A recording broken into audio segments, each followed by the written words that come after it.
这5只弱不禁风的白颊黑雁仅仅才出生2天，便要从上百米的悬崖跳下去寻找食物，是死是活只能听天由命。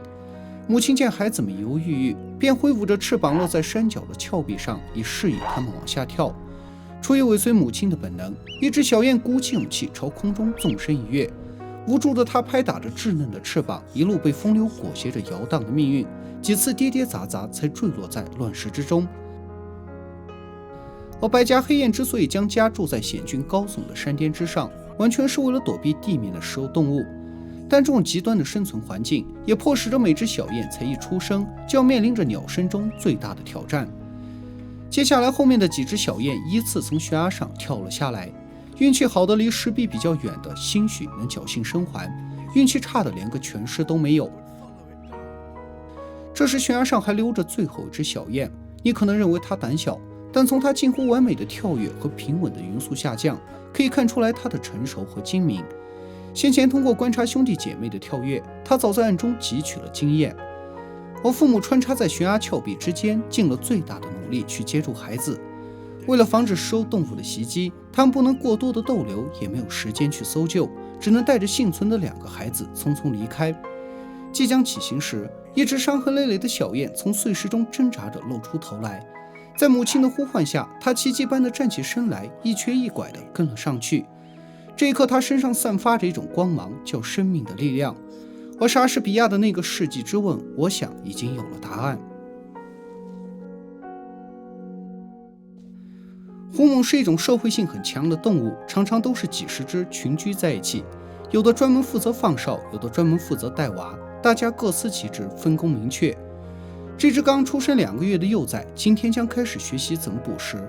在老师的示范下，他有模有样地跟着刨开土，寻找美味的蚂蚁。可不料食物还会还口，一时间他也顾不得什么技巧，只能手嘴并用，一番乱咬。但剧毒无比的蝎子才是这堂课的压轴题。为了降低危险，老师先将蝎子咬成大蚕，再交给幼崽去练手。才上去，小狐獴就被蝎子啄得腾空而起，疼得吱吱乱叫。如果是其他动物，早已被毒死在地。但天地万物相生相克，狐獴在长达万年的演变中，体内已进化出一套毒素免疫系统。如果把蛇虫蜥蜴比作欧阳锋，那么狐獴就相当于百毒不侵的段誉。接下来，经过一番激烈的争斗，小狐獴一举咬掉蝎子的毒针，一个嘎嘣脆将其制服在口。小狐獴的成功离不开老师的谆谆教导，更离不开蝎子这个生动无辜的教材。而身后的小伙伴们也在这场惊心动魄的争斗中获得了启示，幼内胆小的当场就被吓尿了。兰花螳螂从一出生便面临着同类相似的危险和躲避无处不在的天敌。这只幼虫还没有长出翅膀，面对蜘蛛的追捕，它只能借助细长的四肢来跨越树海。遇到太长的距离，则像成龙一样拿出所有的勇气玩命一搏。不过一口气还没松下去，便发现蜘蛛早已跃到了对岸，在前面等着它。面对蜘蛛的死亡临视，螳螂在绝望之中想起了祖传的武功秘籍。记得当年有多少武学大师正是凭着这套拳法打遍了天下无敌手。螳螂连下带蒙，最终唬退了蜘蛛。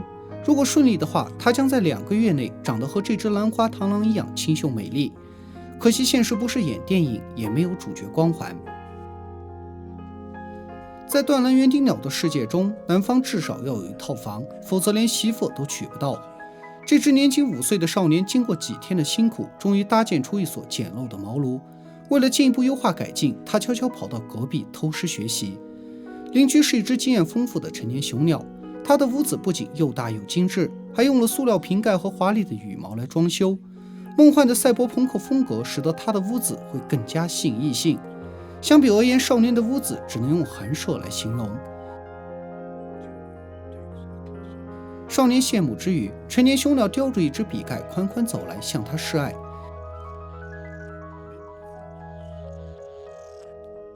一时间他手足无措，吓得转身便逃。原来成年雄鸟凭着少年的翠绿色外衣将其误认为了雌性，如今见表白被拒，他气得两眼发黑，于是紧追而来，将少年本不富裕的家拆了个片瓦不留。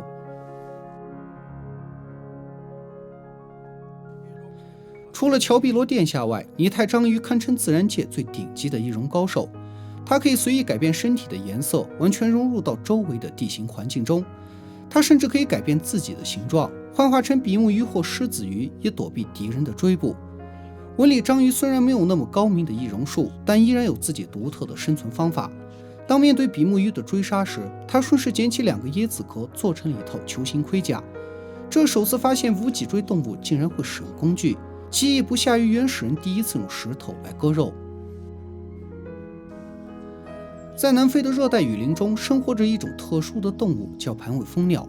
它的心脏1分钟要跳1000下，翅膀1秒要扇60次，几乎能一直稳定在60帧。高频率的活动使得它们的消耗极快，平均1天要啜饮花蜜2000多次，才能保证身体有足够的营养。这片雨林中还生活着30多种蜂鸟，因此花蜜的竞争十分激烈，平日一言不合就是一场直升机大战。而盘尾蜂鸟的体型仅有指头大小，即使是一滴雨也会给它们造成灭顶之灾。在争夺花蜜时，它们常常处于弱势的地位，只能凭着灵活小巧的身体潜伏在花朵之间悄悄偷食。比起很多动物，这些生活在岛上的巨隼并不缺少食物，海鸟完全多到吃不完。可成年巨隼有着很强的领地意识，其他幼隼一旦敢入侵，便会遭到驱赶。像这只年仅1岁的幼隼，看着黑压的海鸟，就像饥饿的流浪汉看着超市。经过一番仔细观察，他找了一个很好的角度切入进去，准备以身试法，可很快便遭到了成年巨隼的围殴。最终伤痕累累的少年被驱赶到了附近的荒地上，活下去的希望几乎很渺茫。好在山穷水尽疑无路，柳暗花明又一村。绝望之余，他在这里发现了许多同样被驱逐的幼隼。为了生存，他们早已团结起来，成立了一个复仇者联盟。有了帮派后，少年的腰杆明显硬了许多。当面对成年巨隼的侵袭时，他虽然在战斗中败落下来，但气质却丝毫不输给对方。